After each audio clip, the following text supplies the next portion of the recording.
Michael Jordan met a fan battling cancer. What he whispered in her ear became her will to live. The soft hum of machines filled the hospital room. Outside the window, the Chicago skyline faded into the gray haze of early spring.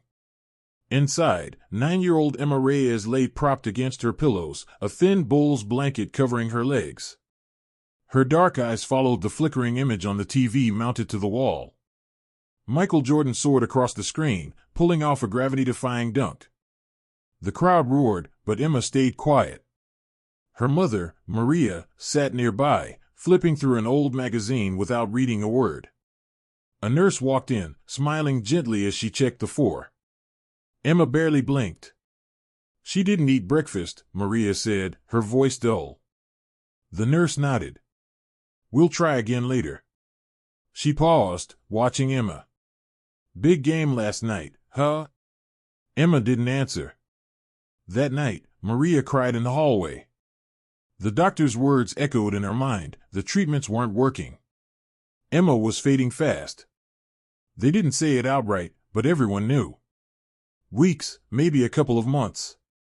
The worst part was how quiet Emma had become. As if she'd already decided it was over. 2 floors down, Nurse Carla leaned over her desk. She'd seen too many kids come and go over the years, but Emma's silence hit her differently. The kid had fire once. Wouldn't stop talking about the Bulls, about Jordan, about one day playing like him, before the cancer stole all of that. Carla picked up the phone and dialed a number she hadn't used in years. The next afternoon, the ward buzzed quietly. Whispers passed from nurse to nurse. Carla gave no details, just told Maria to get Emma cleaned up. Emma didn't care. She barely had the energy to brush her hair, but Maria coaxed her into changing into her Bulls hoodie. It hung loose on her frame, but it still looked right. An hour passed. Then another. Emma lay back in bed, eyes closed. The TV played another rerun of last year's finals. Then someone knocked on the door. Maria opened it and froze. Standing there, without cameras or entourage, was Michael Jordan. No jersey. No warm-up. Just jeans, a jacket, and quiet intensity. "Hi," he said simply. Maria stumbled back as Carla followed him in. He wanted to stop by. Jordan looked at Emma. She stared, too stunned to speak. He walked to the bed, pulled up the visitor's chair, and sat. "What's your name?" he asked, though he already knew. Emma opened her mouth. Nothing came out. Jordan smiled. "You don't have to talk. You watching the games?" Emma nodded slightly. "That's good. I've had some bad ones lately." Emma's eyes flicked toward the TV. "You dunked on Ewing," she whispered. Jordan laughed. "That one felt good." Maria covered her mouth, overwhelmed. Carla stood in the corner, pretending to check a chart, her eyes damp. Jordan looked Emma in the eye. "I didn't come to sign autographs or take pictures. I came because someone told me you loved the game." Emma nodded again. He leaned in, voice lower now. "I got something for you," he said. He took a card from his jacket. It was a game pass, a real one. Front row. You ever feel strong enough, you come. Doesn't matter when. You bring this, you get in. Emma stared at it. "But I came here for something more important," he said. "I want to tell you something." He leaned closer and whispered a short sentence. Just a few words. Emma blinked, stunned. "Say it every day," he said. "Even when it hurts." She nodded. He gave her a light fist bump. "Finish the game, all right?" Emma nodded again. For the first time in weeks, her lips curled into a tiny smile. Jordan stood, gave Maria a reassuring nod, and walked out. He didn't stay long. Didn't wait for praise. Just disappeared as quietly as he came. After he left, Emma sat up straighter. She looked at the card in her hand like it was made of gold. Maria wiped her face and sat beside her daughter. "What did he say?" Emma shook her head. It's just for me. Later that night, Nurse Carla found Emma whispering something under her breath, over and over again. From that day on, something shifted. She started asking for the TV remote again. She asked for basketballs. Small ones. Soft ones. Anything she could hold. Maria found her practicing flicking her wrist, shooting wadded paper into a trash bin. She missed most of the time, but she kept going. She started eating a little. She stayed awake longer. The nurses noticed. The doctors were confused. Emma started talking again, mostly about the Bulls. "Mom," she said one night, "if I practice, can I go to that game?"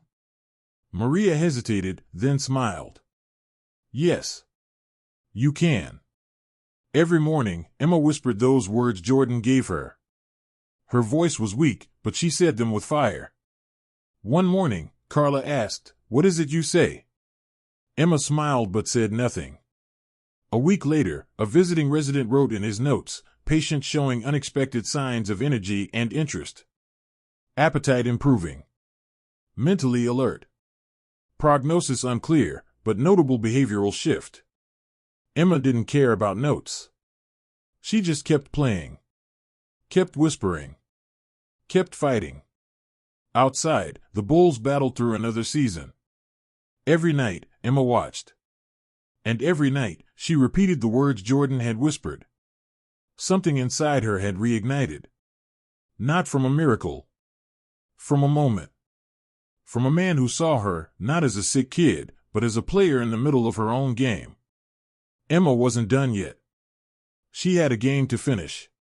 6 months passed. The doctors never said the word miracle, but they started watching Emma like they didn't know what they were looking at anymore. She was still sick, still weak, but no longer slipping away. The test results hadn't improved much, but her energy had. She laughed again. She ate her meals, even if slowly. And every morning, she whispered the same 5 words to herself before anyone else was awake. Finish the game. No matter what. Her mom didn't ask anymore. She just listened. Sometimes Maria whispered it, too. Emma asked for a mini basketball hoop. Nurse Carla stuck it above the closet door in Emma's room. It wobbled when she shot, but Emma didn't care. Her aim was terrible. Her arms trembled. But she kept shooting. Day after day. Paper balls, foam ones, even socks rolled tight. Every shot came with a whisper. By October, Emma could sit in a wheelchair and do laps around the hallway. The staff made a game of counting how many times she passed room 312. She grinned each time. Carla nicknamed her the point guard. Downstairs, a new nurse found a stack of unsent letters on Carla's desk. All addressed the same way. Michael Jordan. Chicago Bulls Training Facility. Dozens of them. All written in Emma's uneven handwriting. Game summaries. Life updates. Thoughts about how her free throws were getting better. Carla had never mailed them, unsure if they'd be tossed aside. But now, something told her it was time. She bundled the letters, wrote her own short note, and sent them. 2 weeks later, a plain envelope arrived at the nurse's station. Carla opened it and stared. Inside was a Bulls jersey. Number 23. But stitched across the back, beneath the name, were 3 words. Finish the game. Carla brought it upstairs and handed it to Emma herself. Emma stared at the name, traced the letters with her fingers. Then she said, he remembered. Maria just cried. Jordan hadn't written anything else. No signature. No message. Just the jersey. And somehow, that was enough. Emma wore it like armor. The nurses laughed about how she refused to take it off. Even when it needed washing. Carla finally made a deal. Emma would let it go to the laundry once a week, but only if it came back by morning. Emma agreed. That December, Emma had a setback. An infection crept in after a minor procedure. Her fever spiked. Her energy dropped. One night, she collapsed in the hallway trying to shoot her ball into the little hoop. Maria screamed. Nurses ran. Back in bed, Emma drifted in and out for 2 days. She didn't speak. She barely opened her eyes. Carla sat by her side, holding her hand. "Come on, kid," she whispered. "You said you weren't done yet." Maria prayed harder than she had in months. On the 3rd day, Emma's lips moved. Carla leaned close. "Finish," Emma whispered, eyes barely open. That night, her fever broke. By New Year's Day, she was back in the wheelchair. Then slowly back on her feet. By spring, she was walking down the hallway again, weak, thin, but smiling. Her doctor pulled Maria aside. "I don't know how to explain this," he said. "But she's beating it." "Really?" Maria asked. "She still needs treatment." "But yes. She's fighting back. And something inside her," he hesitated, "it's working harder than the meds are." Carla later said, "It's Jordan." Whatever he told her that day, it lit a fire. In May, Emma asked Maria a question. "Do you think I can go to a game?" Maria stared at her daughter. "You're serious?" "I want to go," Emma said. "He told me to finish the game. I need to see one. I'm ready." Maria hesitated. It was a risk. Hospitals were safe. Stadiums were full of germs, noise, lights, people. But Emma wasn't asking like a child begging. She was asking like a player stepping onto the court. Maria made a few calls. Carla called in a favor. 2 weeks later, Emma and her mom arrived at Chicago Stadium for Game 3 of the Eastern Conference Finals. Emma wore her jersey, her hood up, her face pale but glowing. They didn't sit in the upper stands. A staff member took them through a private entrance. Security led them downstairs, through the guts of the stadium. Maria didn't know what was happening until they were led through a hallway and into a tunnel that opened right onto the court. Emma froze. The arena thundered. Lights blazed. The Bulls were warming up. Jordan stood near the bench, shooting calmly, as if nothing else existed. Then he turned. Spotted her. Without a word, he walked over. Emma stood frozen, her fingers tightening on the edge of her hoodie. Jordan reached out, ruffled her hood gently. "You made it." Emma nodded. "Told you I would." He smiled. "Still saying it?" "Every day." He looked down at the jersey. "Nice fit." "It's mine now." "You earned it." Maria watched from a few steps away, tears in her eyes. Jordan looked at her. "She's tough." "She's everything," Maria whispered. The announcer called the teams to the bench. Jordan looked at Emma. "Come on. Let's show them something." He led her to the center of the court. The crowd quieted, watching. Jordan took a ball, handed it to Emma. "Free throw line," he said. "One shot." Emma stepped forward slowly, holding the ball with both hands. Her legs wobbled. She took her position. Jordan backed up, hands on his hips. Emma bent her knees. Flicked her wrist. The ball hit the rim, bounced high, then rolled off. A quiet gasp. Jordan stepped forward, grabbed the ball, handed it back. "One more." She took a breath. This time, the shot was smoother. The ball sailed straight, through the net. The crowd erupted. Jordan walked over, bent down, and whispered in her ear again. She smiled wide. He gave her a quick salute and jogged back to the bench. Maria met her at the sideline, shaking. "What did he say?" she asked. Emma looked up at her, eyes burning with joy. "He said, 'Now help someone else finish theirs.'" Maria hugged her tight, whispering into her daughter's hair. Emma never forgot those words. And she wasn't done yet. The summer after the Bulls took the championship, Emma turned 10. Her hair had started to grow back, patchy and thin, but she didn't wear hats anymore. The jersey still fit, though it hung looser than ever. Her strength was coming back slowly. She could walk longer, even shoot foam balls through a taller hoop in the hallway. Doctors called her recovery atypical. Nurses called it the Jordan effect. The truth? Emma never missed a morning without whispering her mantra. Every day she woke up and said it. And now, she added the second line too, his last words on the court, now help someone else finish theirs. A year later, Emma was in full remission. No more IVs. No more days in bed. No more limits. She still went in for checkups every few months, and she still got winded playing outside, but she was free. She went back to school. The kids asked about her jersey. Some didn't believe her story. She didn't care. She knew what happened. By middle school, Emma had decided she wanted to be a nurse. I want to be like Carla, she told her mom. Maria smiled. You want to help kids? I want to be there when someone thinks it's over, so I can tell them it's not. Emma graduated high school with honors. Then nursing school. Then she applied to the same hospital she'd once been a patient in.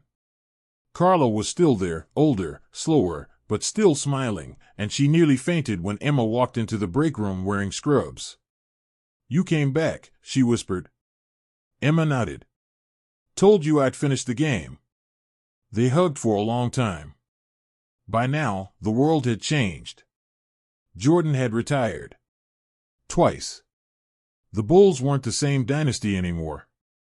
But Emma still had the jersey, framed now, and the memory of that day in 1993 never left her. Years passed. Emma grew into her career. She never talked much about her past unless someone asked. She kept the story close, like a shield. One afternoon, she was checking charts when a new patient was admitted to the pediatric floor. 8-year-old boy. Name, Malik. Diagnosis, leukemia. Just like her. Emma walked into his room. His mom sat by the bed, trying to stay strong. Malik was curled up, silent, for in his arm, face pale. Hey, Emma said, I'm Emma. I'm one of the nurses. Malik didn't answer. She smiled anyway. I brought you something. From her bag, she pulled out a soft foam basketball.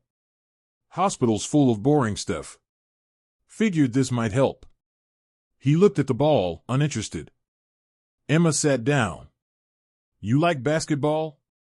Still nothing. Ever heard of Michael Jordan? Malik shrugged. My dad talks about him. Emma laughed. Yeah, mine did too. She told him the story, not all of it, just the part where a girl in a hospital bed got a visit from someone who believed in her when nobody else did. She didn't mention names. Just told him about a promise. A whisper. And a game that wasn't finished yet. Malik looked up. What did he say? Emma leaned in. He told me, finish the game. No matter what. And when I made it through, he said, now help someone else finish theirs. Malik blinked. Did it work? Emma smiled. You tell me.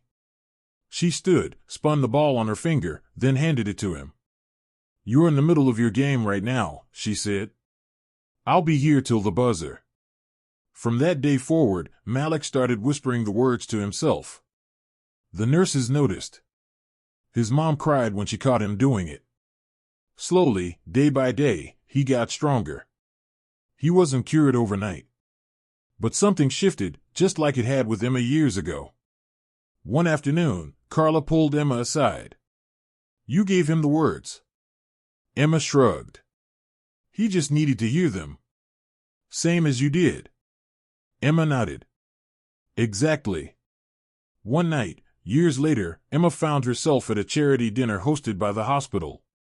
She hadn't planned to go, but the head nurse insisted. They were honoring staff members who had made transformational impact.